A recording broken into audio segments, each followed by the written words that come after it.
Minum kopi enaknya sambil sarapan informasi. Ya cuma di Kopi Pagi.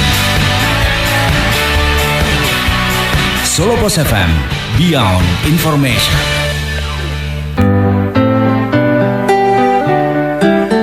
You are listening to Solopos FM. Dari lantai 3 Gria Solopos. Saya Heru Cahyono. Saya Saif Ramadan. Saya Rizal Falevi. Saya Al-Ghifari. Saya Wahyu Panji. Saya Ika Wibowo. Saya Nur Atmaja. Saya Senja Kurnia. Inilah 103 Solo Pos FM. Solo Pos FM, Beyond Information.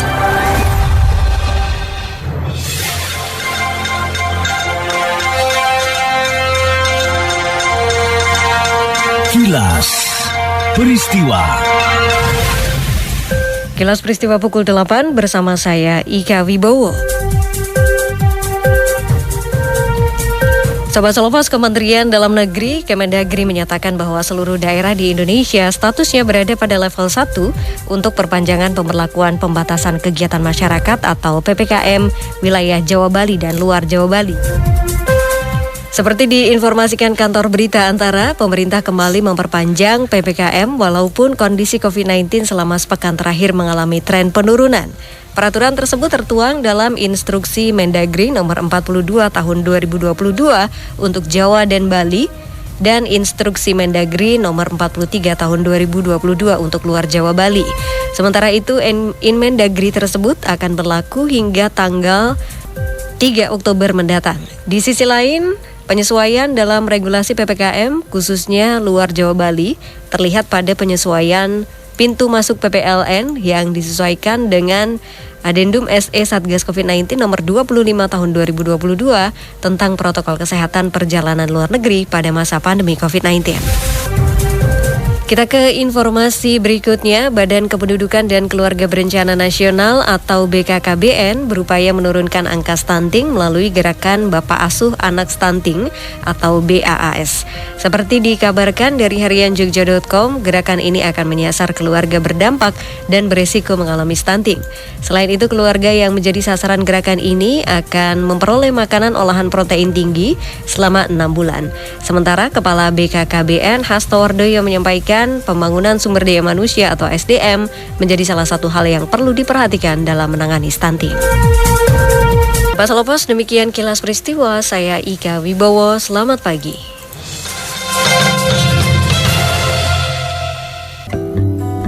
Mutiara hari ini. Perubahan dalam hidup seseorang mampu membuatnya bertahan. Seperti pernah dikatakan Charles Darwin, sang penemu teori evolusi. Yang akan bertahan hidup bukanlah spesies yang paling kuat, bukan pula yang paling pintar, akan tetapi yang paling mampu berubah.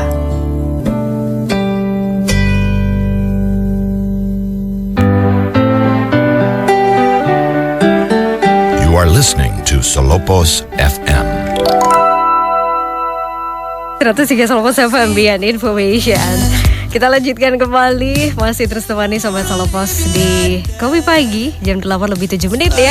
Selamat beraktivitas untuk Sobat Solopos yang sudah sampai di kantor sekali lagi. Selamat pagi, selamat menikmati hari Selasanya. Mudah-mudahan semuanya berjalan lancar ya, agenda, deadline, meeting dan sebagainya. Sambil jangan lupa terus dengerin 103. Kami akan ajak Sobat Solopos untuk membahas satu tema. Ini sesuatu yang memang dalam beberapa waktu terakhir mendapatkan sorotan banget ya, tentang perlindungan data pribadi. Kira-kira kalau Sobat Solopos sendiri gimana nih, data pribadi apa saja yang sebenarnya perlu untuk kita lindungi? Silahkan bergabung di WhatsApp ya, atau sebentar lagi bisa ikutan vote di polling story Instagram yang sudah kami buka untuk Sobat Solopos. Dari Menteri Komunikasi dan Informatika atau Menkominfo, Johnny G. Plate juga menghimbau masyarakat ya untuk menjaga data pribadinya masing-masing secara lebih ketat dan melarang untuk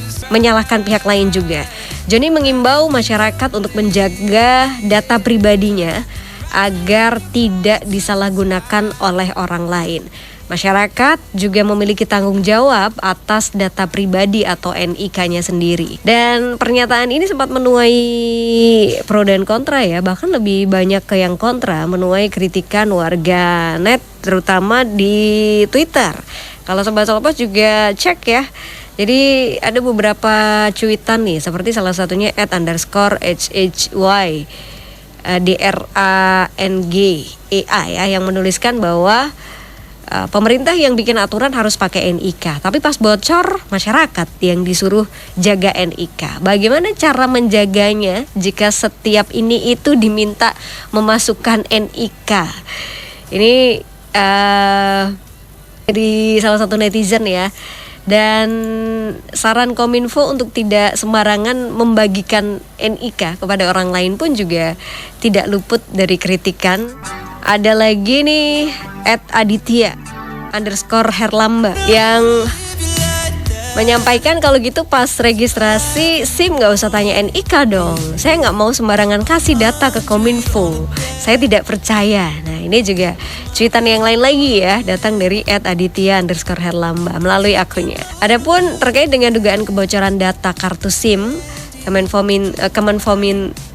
Kemenkominfo ya saat ini juga sedang melaksanakan pemeriksaan awal untuk menelusuri resiko kebocoran yang relevan dengan data terkini. Kalau Sobat Solopos sendiri ngelihat gimana? Apakah setuju dengan cuitan netizen ya? Terutama mereka yang menyampaikan kritikannya melalui Twitter ya. Banyak yang tahu gitu nggak percaya dong sama pemerintah. Tahu gitu kalau pas waktu disuruh masukin NIK nggak usah masukin aja gitu ya. Ujungnya ya kita sendiri juga yang harus bertanggung jawab. Memang sih kita juga harus bertanggung jawab ya.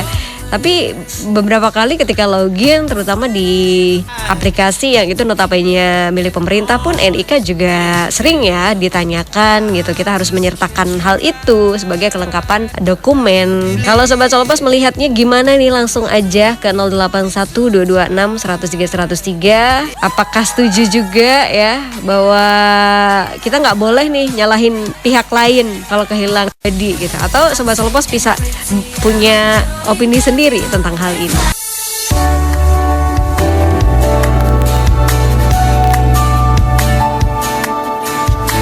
Solopos FM, Beyond Information.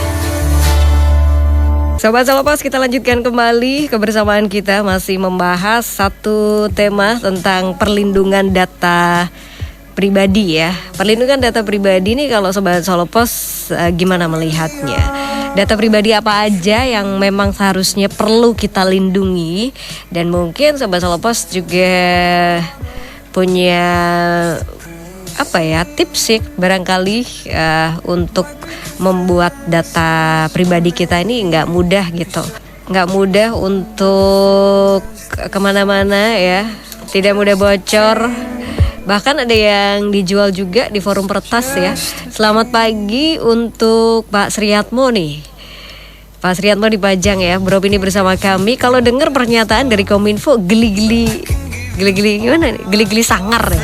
Masa warga suruh save NIK, yang benar aja lah. Semua urusan birokrasi pakai NIK. Terus gimana ceritanya? Negara juga harus ikut tanggung jawab gitu ya. Tanggung jawabnya negara di mana gitu. Sobat Solopos yang mungkin juga punya pendapat yang sama ya dengan Pak Sriatmo, langsung aja ke WhatsApp 081226103103. Sebelumnya dari Direktur Eksekutif ICT juga ada Direktur Eksekutif ICT Institute ya, ada Heru Sutadi, meragukan 1,3 miliar data kartu SIM yang diduga bocor dan dijual di forum peretas ya. Menurutnya data yang diklaim si pelaku berjumlah 1,3 miliar, sementara jumlah pengguna ponsel nih hanya sekitar 345,3 juta. Dalam hal ini Heru menyampaikan kalau dilihat angka jumlah pengguna ponsel, artinya nggak sampai 1,3 miliar pengguna seperti yang dikatakan bocor ya. Kemudian dari Kemenkominfo sendiri juga saat ini sedang melaksanakan pemeriksaan awal untuk menelusuri resiko kebocoran, terutama terkait dengan dugaan kebocoran data kartu SIM. Kalau Sobat Solopos sendiri, berdasarkan pengalamannya Sobat Solopos ya, kira-kira nih setiap akan login kemana aja, kita diharuskan untuk menyertakan NIK gitu. Dan kalau menurut Sobat Solopos juga data pribadi yang memang wajib untuk dilindungi itu apa aja. Misalnya ya, kadang ada beberapa aplikasi juga yang meminta untuk menyertakan nama ibu kandung, kemudian NIK iya ya. Terus ada yang kadang tuh emang sifatnya personal banget, pribadi banget, diminta gitu. Dan dalam hal ini memang sebenarnya juga tidak hanya dari pemerintah ya, dari diri kita sendiri juga harus memberikan semacam proteksi gitu terkait dengan data-data pribadi kita, terutama untuk aplikasi-aplikasi atau persyaratan yang di luar punyanya pemerintah ya. Misalnya kadang kita mengakses atau mendownload aplikasi-aplikasi tertentu yang membutuhkan data, kayak data pribadi maksudnya ya, kayak nomor handphone ya kan. Di beberapa aplikasi ya memang seperti itu ya, nomor handphone. Terus ada juga yang mungkin kadang mengadakan polling ya, sampai ke nama orang tua, nama ibu kandung, sampai ke mungkin usia, gender juga. Jadi banyak sebenarnya tanpa kadang kita sadar beberapa aplikasi tersebut mensyaratkan data pribadi kita ya. Fenomena kebocoran data pribadi di ruang digital di Indonesia ini juga menjadi sorotan dari ICT Watch. Oleh karenanya ICT Watch ini mendesak agar rancangan Undang-Undang Perlindungan Data Pribadi segera disahkan. ICT Watch merupakan organisasi masyarakat sipil yang fokus pada kolaborasi pembangunan kapasitas sumber daya manusia atau SDM Indonesia atas pengetahuan dan kemampuan literasi digital, ekspresi online, dan tata kelola cyber.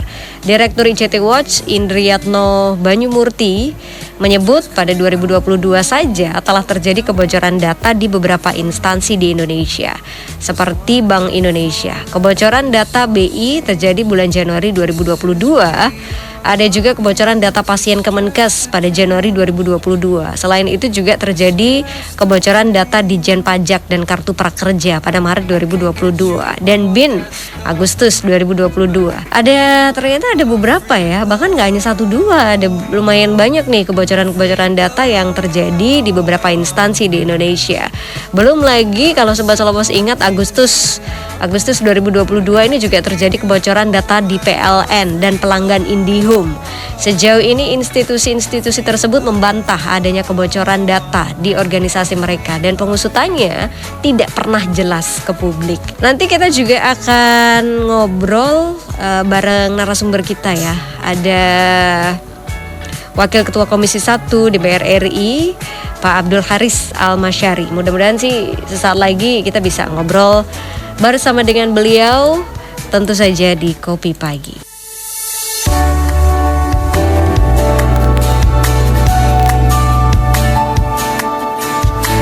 Solopos FM, Beyond Information.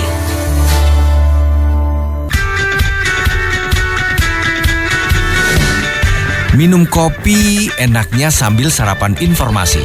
Ya cuma di Kopi Pagi. Solopos FM, Beyond Information. Baik, Sobat Solopos masih bisa bergabung di 081226103103. Kita bakal jeda terlebih dahulu. Kopi Pagi akan segera kembali.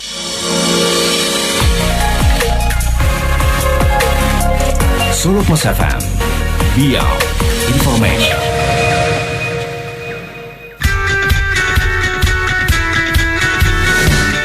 Minum kopi enaknya sambil sarapan informasi. Ya cuma di Kopi Pagi. Solopos FM, Beyond Information. Ya, jam 8:56 ya, gak kerasa udah hampir jam 9 pagi nih. Terima kasih banyak untuk Sobat Solopos yang sudah stay tune, sudah bergabung. Pak Sriatmo, selamat pagi. Kemarin siang saya dikasih tahu anak saya bahwa saya jadi anggota parpol baru. Dan saya tidak pernah ikut parpol apapun. Nah ini dia, simpatisan pun enggak gitu ya. Bagaimana nih harus bertindak atau lapor? Semua data saya sama persis yang terpampang di data parpol tersebut. Waduh, gimana ya? Coba nanti kita sama-sama cari tahu ya. Tapi yang jelas sih kalau nanti undang-undangnya tadi Pak Haris menyampaikan sudah disahkan sih nanti bisa sih ya. Ditunggu aja nanti Pak Sriatmo. Yang jelas nggak lama sih. Kita harapkan ya dalam beberapa hari ke depan lah ya. Bu Nur Samsyah tadi juga setuju dengan tanggapannya Pak Sriatmo gitu. Seakan-akan pemerintah ini lepas tanggung jawab ya. Kemarin sempat menyampaikan pengalamannya juga gitu. Semua persyaratan nih harus menyertakan NIK, KK, sekolah perizinan.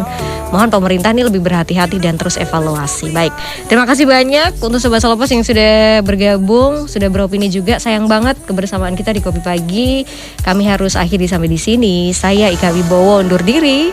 Selepas kilas peristiwa pukul 9 nanti ada Rizal Fahlevi temani Sobat Solo Pos. Solo Pos FM News Radio with Smart Listener. Sampai jumpa.